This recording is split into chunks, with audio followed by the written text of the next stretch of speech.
하나님의 말씀입니다. 앉으신 채로 경청하십시오. 창세기 18장 17절에서 19절 말씀입니다. 구약 성경 21면에 있습니다.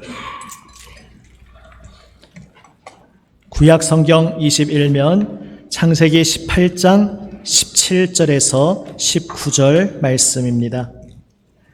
제가 말씀을 받들어 읽습니다. 18장 17절부터 제가 읽습니다. 여호와께서 이르시되 내가 하려는 것을 아브라함에게 숨기겠느냐? 아브라함은 강대한 나라가 되고 천하 만민은 그로 말미암아 복을 받게 될 것이 아니냐? 내가 그로 그 자식과 권속에게 명하여 여호와의 도를 지켜 의와 공도를 행하게 하려고 그를 택하였나니 이는 나 여호와가 아브라함에게 대하여 말한 일을 이루려 함이니라. 아멘. 거룩하신 아버지 하나님, 우리 위에 십자가에 달리시고 보혈 흘리신 주님의 은혜를 날마다 더욱 알게 하여 주시옵소서. 주님, 오늘도 십자가 보혈 은혜에 의지하여 주님 아버지 임재 앞에 나아왔습니다.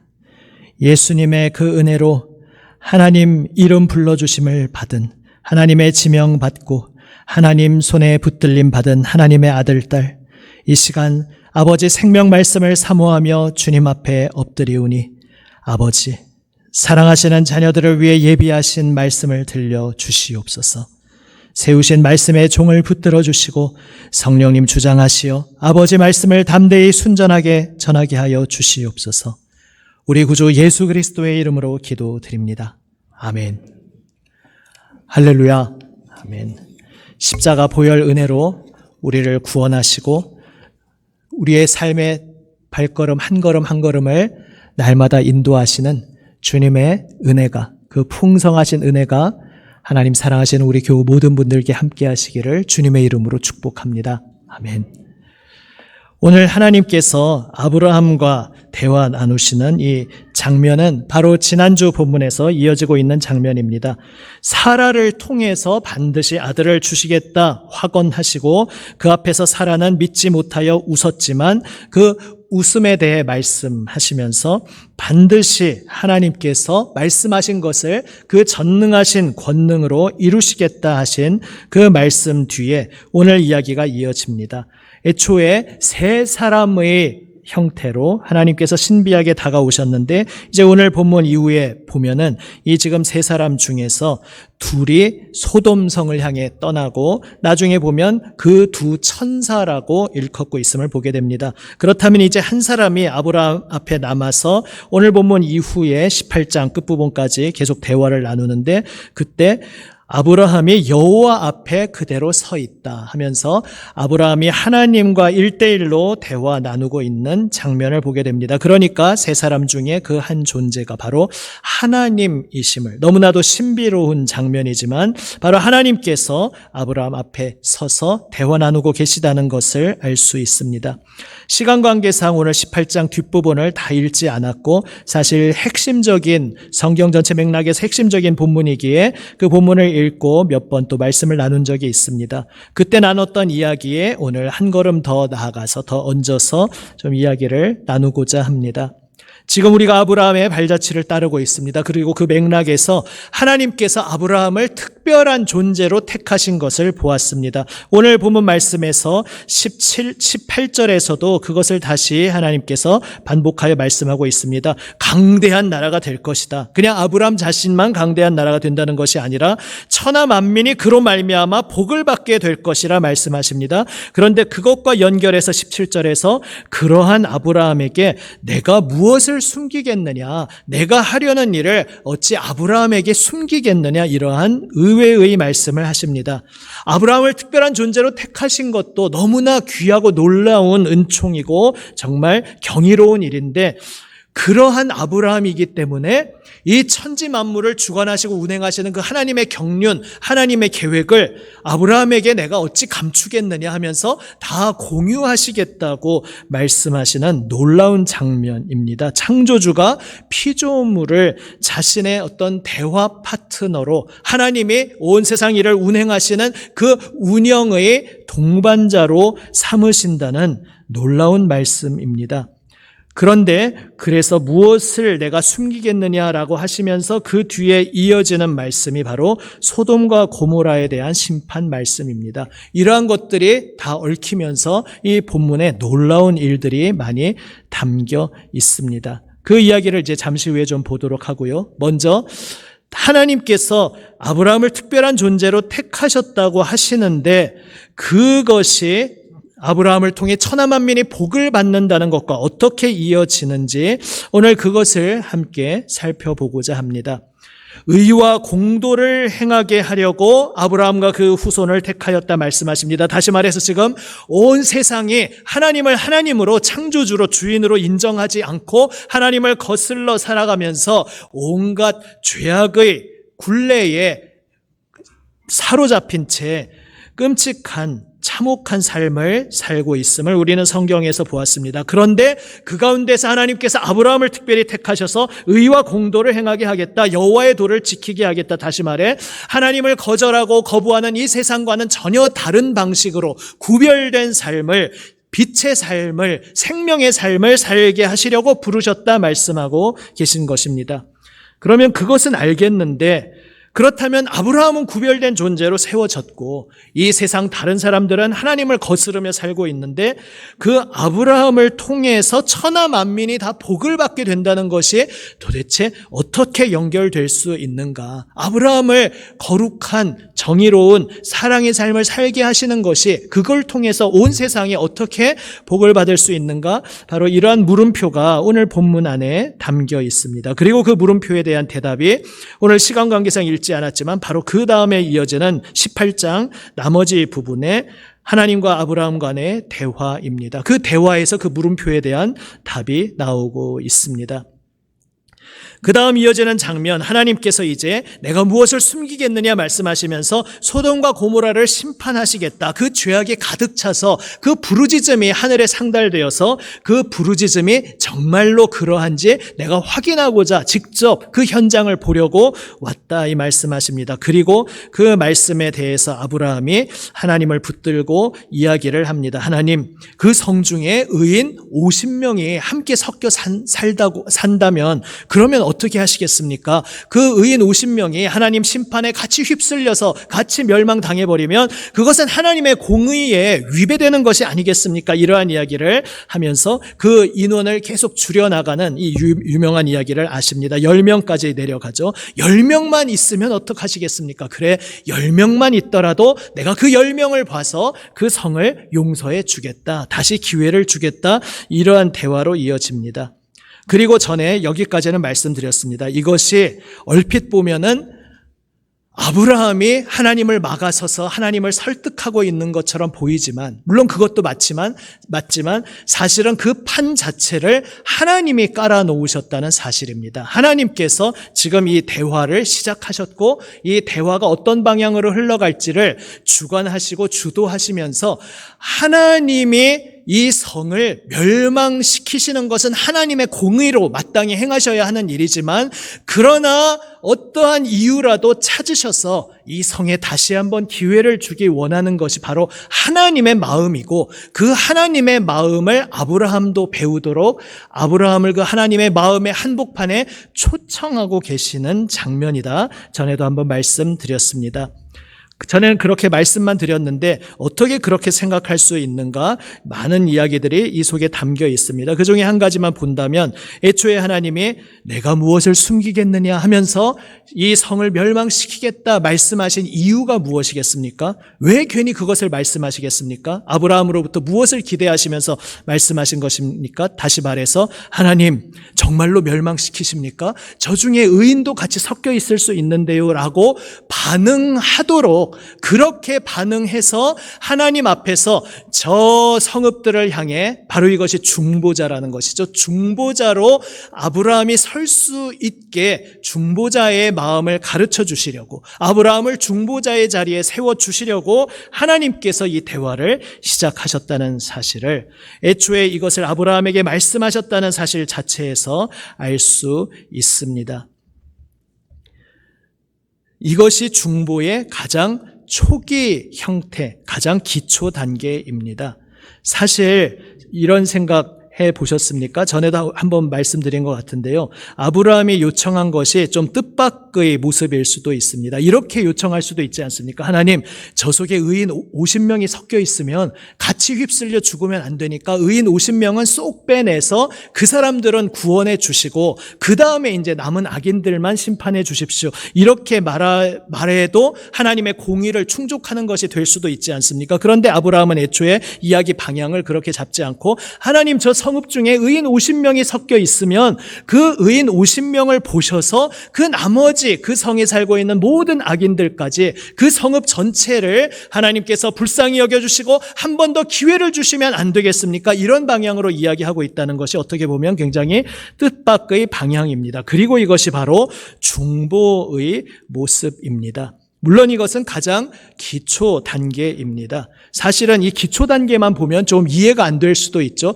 하나님은 정의로운 하나님이신데 그래도 죄, 악은 심판하셔야 되는 것 분명히 맞는데 의인들 섞여 있다고 해서 그 의인들 때문에 악인들까지 다 봐주시고 그냥 내버려 두시면 그건 하나님의 정의의 모습이 아니지 않을까, 이런 의문이 들 수도 있지 않습니까? 이것이 중보의 가장 초기 단계라서 이렇게 나타나는 것이고, 결국은 그 완성판은 예수님 십자가 보혈에서 나타나는 것이죠.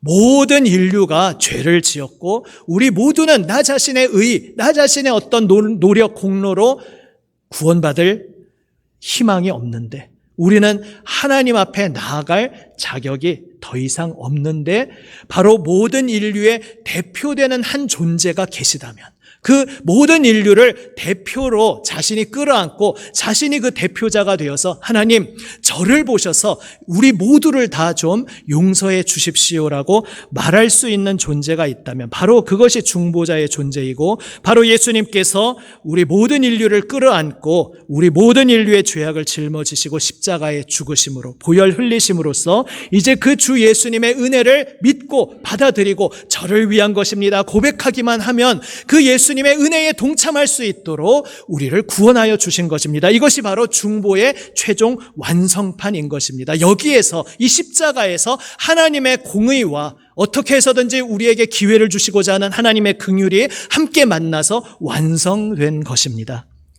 그런데 지금 여기 아브라함과의 대화에서는 그 중보의 가장 기초 단계가 나타나고 있습니다. 바로 의인을 통해서 의인을 보아주셔서 함께하고 있는 다른 악인들에게도 기회를 주시는 그 모습, 그리고 그것을 위해 아브라함이 중보하고 있는 것입니다.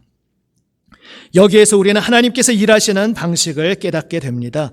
하나님께서 지금 중보자를 세우십니다. 그리고 이 중보자를 다른 단어로 표현할 수도 있는데, 그것이 구약에서는 아브라함의 별명으로 일찍이 관습으로 나타났고, 또 신약에 가면 이 동일한 주제가 요한복음에서 등장하는데 거기서 예수님이 언급하시는 단어이기도 합니다. 아브라함의 별명이 무엇입니까? 바로 하나님의 친구입니다. 이 친구가, 우리는 그냥 같이 어울리고 대화하고 각별한 사이, 보통 이런 의미로 친구라고 생각하는데, 하나님의 친구라는 의미가 성경적으로 굉장히 중요한 의미가 있습니다. 예수님께서 요한복음에서 나중에 말씀하시죠. 내가 내 모든 것을 너희로 알게 하였다. 예수님을 따르는 제자들에게 말씀하십니다. 그래서 이제부터는 너희를 종이라고 하지 않겠다. 너희는 나의 친구다 말씀하십니다. 그러면서 종은 주인이 하는 것을 알지 못하지만 주인은 그 모든 것을 안다. 내가 하는 모든 것을 너희에게 알게 하였으니 이제부터 너희는 나의 친구라 말씀하셨습니다. 그것이 성경에서 말씀하는 친구의 중요한 핵심 의미입니다. 바로 오늘 하나님께서 아브라함에게, 창조주이신데 놀랍게도 일개 피조물인 아브라함에게 나 창조주 하나님이 경륜하고 지금부터 운행하려고 하는 모든 일들을 숨기지 않고 너에게 다 말해주겠다 말씀하심으로써 아브라함을 친구로 부르고 계신 것입니다. 바로 이것이 하나님께서 이 세상을 다스리시고 특별히 하나님의 형상대로 지음받은 우리 인류를 구원하시는 방법이라는 것을 우리는 성경을 통해 알게 됩니다. 하나님께서는 중보자를 세우십니다. 다르게 말하면 친구를 세우십니다. 궁극적으로 하나님 아버지의 친구로서 그 독생자 아들 예수님이 이 땅에 오셔서 하나님의 모든 것을 그 품에 끌어안고 또한 하나님 앞에 나아갈 수 없는 이 세상 우리 모든 죄인을 그 품에 끌어안고 우리의 죄를 감당하심으로써 우리 모두가 하나님 품에 나아갈 수 있는 놀라운 역사를 행하셨습니다. 그리고 이것을 성부 하나님께서 애초에 작정하시고 기뻐하시고 독생자를 우리에게 보내주신 것입니다. 하나님께서 우리를 구원하시기 위해 중보자, 친구를 세우셨습니다. 이것이 하나님의 영적 법칙입니다. 우리 그 물리 과학의 세계에도 법칙이 있지 않습니까? 어떤 분자들이 만물을 이루고 있고 그 분자는 또 원자가 기본이 되어서 분자를 이루고 있고 그 원자들은 공유전자를 통해서 분자로 결합이 되어 있다. 저희 무슨 소리야 모르셔도 상관없습니다. 저도 잘 모르면서 그냥 드리는 말씀입니다.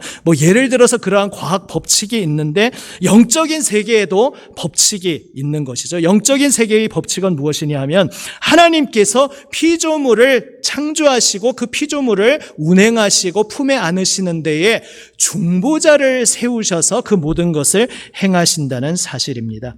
하나님께서 하나님의 아름다운 형상을 따라 인간이라는 특별한 존재를 만드셨습니다. 모든 피조물 중에서도 특별한 존재였습니다. 왜냐하면 특별히 하나님의 형상대로 지음받은 존재이기 때문입니다. 그러나 하나님 형상 따라 지음받은 그래서 모든 피조물의 청지기로서 대표자로 세움받은 이 인간이 하나님을 주인으로 인정하지 않을 때 온 세계에 어떤 비극이 어떤 파국이 일어날지 하나님께서는 알고 계셨습니다. 그리고 하나님께서는 그것에 대한 답을 가지고 계셨습니다. 궁극적으로는 하나님의 형상대로 아름답게 지음받았음에도 불구하고 자신의 그 꾀를 내어서 악한 길로 하나님을 대적하고 스스로를 멸망의 수렁으로 빠뜨린 우리 인간이지만 그 인류의 대표자로 그 죄의 영향력 아래 있지 않은 죄 없으신 한 존재, 한 인간을 보내주시고 그 한 분이 모든 인류의 대표자가 되시어 중보자가 되심으로써 모든 인류가 그의 은혜 안에서 구원받게 하시는 중보자를 세우시는 법칙이 바로 하나님의 영적 법칙이었던 것입니다. 바로 여러분이 예수님의 은혜로 구원받았음을 고백하며 이미 잘 알고 계신 것 아니겠습니까? 근데 여기에서 우리가 한 걸음 더 나아가 생각하게 해보게 됩니다. 이 영적 법칙은 그래서 우리의 삶에도 밀접하게 연결되어 있는 원리입니다. 예수님이 어떤 분이신가 하면 예수님은 하나님이시면서 또한 사람이신 분입니다. 예수님은 50%가 아니라 100% 온전한 하나님, 온전한 신성을 가지신 하나님이시면서 또한 우리와 동일한 100% 똑같은 인간이십니다. 다만 죄가 없으시다는 것만 다른 우리와 똑같이 100% 같은 인간이십니다. 그래서 예수님은 우리 앞에서 하나님으로서 우리 앞에 찾아와 계신 분이십니다. 동시에 예수님은 하나님을 향해서 모든 인류를 대표하여서 참 인간으로 서 계신 분입니다. 그래서 예수님이 걸어가신 그 길, 십자가에서 피 흘리신 길은 바로 우리 모두를 구원하시는 구원의 길이기도 하면서 또한 한 인간이 어떤 삶을 살아야 하는지 인간으로 지어졌다면, 인간으로 태어났다면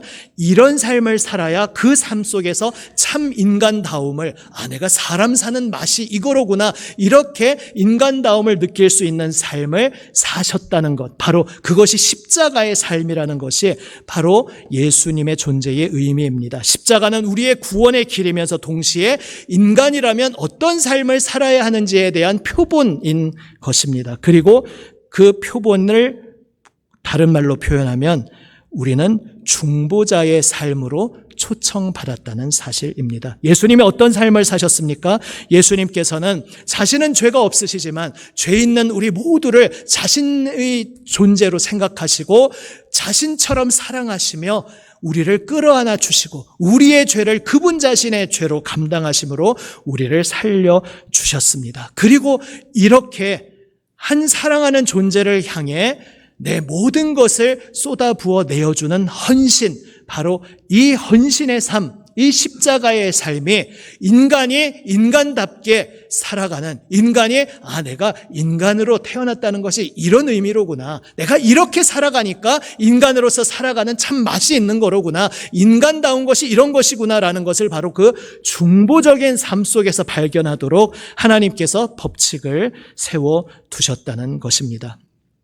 이 세상에서 인간답게 살고자 누구나 바라고 있습니다. 내가 사람으로 한번 태어나서 정말 내가 사는 맛이 이거로구나라는 것을 여러 가지 시도를 하면서 어떤 목표를 이루면서 거기에서 찾기도 하고, 어떤 관계 속에서 내가 이상적으로 그리는 관계가 이루어짐 속에서 그것을 발견하려고도 하고, 여러 가지 내가 무언가를 손에 움켜줌으로써 그것을 발견하려고도 하지만 그 모든 것의 궁극적인 답이 없고 결국 허탈함을 느끼게 되는 것이 이 세상 살아가는 인생의 모습입니다. 그런데 하나님께서 성경 속에서 답을 주셨습니다.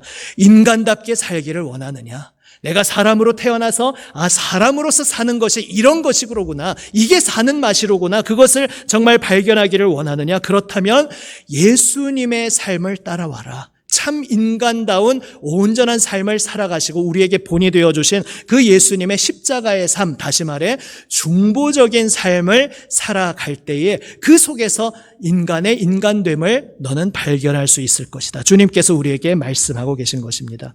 이것을 그림으로 표현하면 이렇게 표현할 수도 있습니다. 우리가 교리적으로 예수님을 통해서 오직 구원받는다라고 할 때 이런 그림으로 흔히 표현할 수 있지 않습니까? 성부 하나님께서 계시고 그리고 모든 인간들이 있는데 그 인간이 성부 하나님께 바로 연결될 수 있는 길이 없기에 그 중간에 중보자 예수님이 자리하심으로써 그 중보자 예수님을 통해 우리 인간이 모두 예수님께 연결되어서 그 예수님을 통해 하나님과 연결된다. 보통 우리가 이런 그림을 도식화시켜서 그릴 수 있습니다. 그런데 여기에 좀 더 나아가서 우리 모든 인간도 중보적인 존재로 부름받았다는 것을 그림으로 표현하려고 하면 사실 저도 어떻게 그려야 될지 모르겠습니다. 좀 굉장히 복잡해지는데요.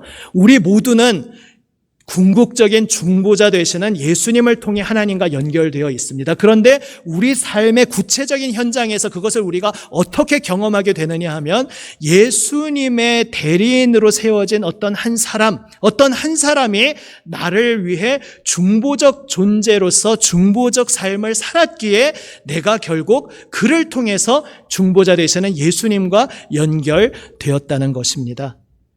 누군가 나를 위해 기도하고 있다는 것입니다. 중보자 되시는 예수님께서 궁극적으로 하나님 우편에서 우리를 위해 기도하고 계시지 않습니까? 그런데 우리를 위해 하나님 우편에서 기도하시는 그 예수님의 기도, 중보적 기도가 우리 삶 속에서 구체적으로 어떻게 구현되는가, 우리는 어떻게 피부로 그것을 체험하는가 하면 그 예수님의 사명을 받은 어떤 한 사람이 나를 위해서 어떤 분은 자신의 시간과 삶을 다 쏟아부어서 나를 양육하여 주셨을 수 있습니다. 또 어떤 분은 영적으로 나를 위해서 모든 것을 쏟아부으며 간절히 기도했을 수 있습니다. 그렇게 나를 위해 누군가 기도하시고 나를 위해 누군가 그 삶을 헌신하여 나를 양육해 주시고 나에게 공급해 주시고 나의 삶의 버팀목이 되어주시는 중보적 존재로서의 어떤 한 사람이 있었기 때문에 그 사람을 통해 우리는 중보자 되시는 예수님과 연결될 수 있었던 것입니다. 그리고 우리도 또한 또 다른 한 사람에게 중보적 존재로 세움받도록 우리는 부름받았습니다. 이것을 오늘 예배 시작하면서 예배 부름 말씀에서도 인용했던 마태복음 11장에서 예수님은 이렇게 말씀하고 계십니다. 수고하고 무거운 짐진 자들아 다 내게로 오라. 내가 너희를 쉬게 하리라. 예수님께 나오면 쉼을 주겠다. 얼마나 좋은 말씀입니까? 그런데 그 다음에 뜻밖의 말씀이 나오죠. 내 멍에를 메고 내게 배우라. 아니 쉼을 주시겠다고 해놓고는 갑자기 왜 멍에를 메우십니까? 내 멍에라고 말씀합니다. 소 2마리가 한 멍에를 같이 짊어지고 그래서 그 멍에로 연결된 소 2마리가 같이 한 방향을 걸어감으로써 밭을 갈게 되지 않습니까? 그 예수님이 짊어지고 계신 멍에를 옆에서 내가 함께 짊어지도록 나를 초청하고 계십니다. 그래서 예수님의 멍에를 함께 짊어지고 예수님이 걸어가시는 그 길을 함께 따라오면 예수님의 멍에를 함께 짊어지면 너희가 쉼을 얻으리라. 내 멍에는 가볍기 때문이다. 이렇게 말씀하십니다. 여기서 말씀하시는 멍에가 무엇이겠습니까? 오늘 본문의 맥락으로 표현하면 바로 중보적 삶을 사는 것입니다. 내가 누군가 한 사람을 가슴에 품고 그 사람을 위해서 눈물 쏟고 피땀 흘리며 기도하고 내 시간과 물질과 모든 것을 쏟아부으며 한 사람을 위해서 헌신하고 사랑으로 섬기는 그 예수님의 중보적 삶을 내가 따라갈 때에 거기에서 나는 나의 인간다움, 인간됨, 사람답게 사는 삶을 발견하고 예수님께서 우리에게 주시는 그 십자가 보혈로 은혜로 누리는 쉼을 궁극적으로 체험할 수 있게 된다는 말씀인 것입니다. 사랑하는 여러분, 우리가 예수님 믿는다고 한다면 우리는 모두 아브라함이 예수님의 모형으로서 받았던 그 칭호, 그리고 궁극적으로 예수님에게 마땅한 칭호, 하나님의 친구, 그런데 그 예수님을 통해 우리 모두 예수님, 머리 대신 예수님께 속한 우리에게 우리를 그리스도인이라 부르지 않습니까? 그리스도의 사람, 예수의 사람, 머리 대신 예수님과 연결된 몸된 우리도 그 예수님의 칭호, 하나님의 친구라는 칭호를 우리도 함께 받게 되었습니다. 하나님의 친구이며 예수님의 친구로 부름받은 우리는 예수님이 우리를 위해 중보적 존재가 되어 우리를 위해 피 흘리셨듯이 우리는 예수님처럼 궁극적인 중보적 존재가 될 수는 없습니다. 내가 누군가를 위해 피 흘린다고 해서 누구의 죄를 용서할 수 있는 것은 당연히 우리는 할 수 없습니다. 우리 모두가 죄인이기 때문입니다. 그런데 중보자 되시는 예수님 안에서 우리가 이제 정결케 되어서 하나님의 자녀로 부름받아서 그 예수님 중보의 사명에 함께 동참하게 된 것입니다. 예수님이 사랑으로 끌어안고 기도하고 계시는 그 한 사람을 나도 함께 끌어안고 그를 위해 기도하고 예수님께서 그에게 찾아가 주시어 어루만져 주시고 위로하시고 끌어안아 주시는 그 한 사람에게 내가 시간과 물질과 나의 삶을 들여서 그 한 생명에게 다가가서 그를 사랑으로 섬길 때에 바로 그 자리에서 우리는 예수님의 중보적 삶에 동참하는 것이고 바로 사람으로 하나님의 형상을 따라 사람으로 지음받은 우리의 궁극적인 삶의 의미를 발견하게 되는 것입니다. 그것이 우리가 바로 주님의 친구로 부름받았다는 의미입니다. 사랑하는 여러분, 우리는 주님의 친구로 부름받았습니다. 우리는 우리의 중보자 되시는 예수님의 그 은혜로 아버지 하나님 품에 안겨있는 놀라운 은혜를 받은 존재들입니다. 그리고 우리는 이제 또 다른 한 사람에게 중보적 존재로서 그를 위해 기도하고 그를 가슴에 품고 그의 허물과 그의 여러 가지 연약함 그러한 것이 보일지라도 그것으로 인해서 내가 책망하는 존재가 아니라 우리는 율법의 존재로 부름받은 것이 아니라 그 율법을 뛰어넘어서 율법을 완성하신 예수님 십자가 보혈 은혜 입은 존재로 부름받았기에 그 한 사람을 기다리고 용납하고 용서하고 품에 끌어안고 그를 위해 내 생명 모두 내어주는 바로 그러한 중보적 존재로 부름받은 것입니다. 이 자연 세계에서도 그것에 가장 가까운 모형을 우리는 부모님의 사랑에서 발견하지 않습니까? 비록 타락한 세상 속에서 부모님의 사랑도 완전하지 못하게 나타날 때가 많지만 그래도 가장 가까운 모형으로 부모님의 사랑이 자녀에게 모든 것을 쏟아부어 주고서 그것에 대해서 되갚아라 이렇게 말하는 것이 아니라 물론 너무 화가 날 때 그렇게 말씀하실 수도 있겠습니다만 진심으로는 뭘 돌려받기를 원해서 쏟아붓는 것이 아니라 사랑하는 자녀를 위해서 내 모든 생명, 내 모든 정수를 골수를 뽑아서 다 내어줌으로써 그가 살고 그가 서게 되는 그 자체가 기쁨인 것이 바로 우리를 향하신 하나님의 마음, 예수님의 마음의 모형인 것입니다. 그리고 우리가 사람답게 사는 사람다움의 본질도 서로를 향해서 모두가 서로를 향해 예수님 궁극적인 중보적 존재를 이어주는 통로로서 중보의 존재로 한 사람을 위해 기도하고 품에 안는 그 사랑으로 살아가도록 그리고 그 사랑 안에서 참 사람다운 사는 맛을 경험하도록 주님께서 우리를 부르셨습니다. 바로 이 놀라운 경이로운 삶에 주님의 초청을 받아 주님과 함께 동행하며 복된 삶을, 참 사람다운 삶을, 하나님의 친구로서의 삶을 누리시기를 우리 주님의 이름으로 축복합니다. 아멘. 기도하시겠습니다. 살아계신 아버지 하나님, 하나님의 생명에서 끊어져서 서로 판단하고 채점하고 손가락질하기에 너무나 익숙해졌던 저희 옛사람입니다. 주님, 예수님 십자가 보혈 은혜로 그 옛사람 십자가에 못 박혀 죽게 하시고 주여 성령 안에서 저희를 새로운 피조물로 창조하여 주시니 감사합니다. 이제 우리의 중보자 되시는 예수님 그 은혜와 사랑의 품 안에서 아버지 저희를 중보적 존재로 예수님 중보의 삶에 동참하도록 불러주셨사오니 아버지 하나님 한 생명을 끌어안고 주님의 임재 앞에 나아가 기도하며 살아가게 하여 주시옵소서. 한 생명을 한 영혼을 위하여 우리의 아버지 삶의 모든 것을 쏟아부어 아버지 하나님 주여 사랑으로 섬기는 복된 삶을 살게 하여 주시옵소서. 그 속에서 하나님의 형상 따라 지음받은 그 의미를 사람으로 창조되어 사람답게 사는 맛을 궁극적으로 체험하게 하여 주시옵소서. 우리의 중보자 되시고 우리의 삶의 길이 되어 주시는 우리 구주 예수 그리스도의 이름으로 기도드립니다. 아멘.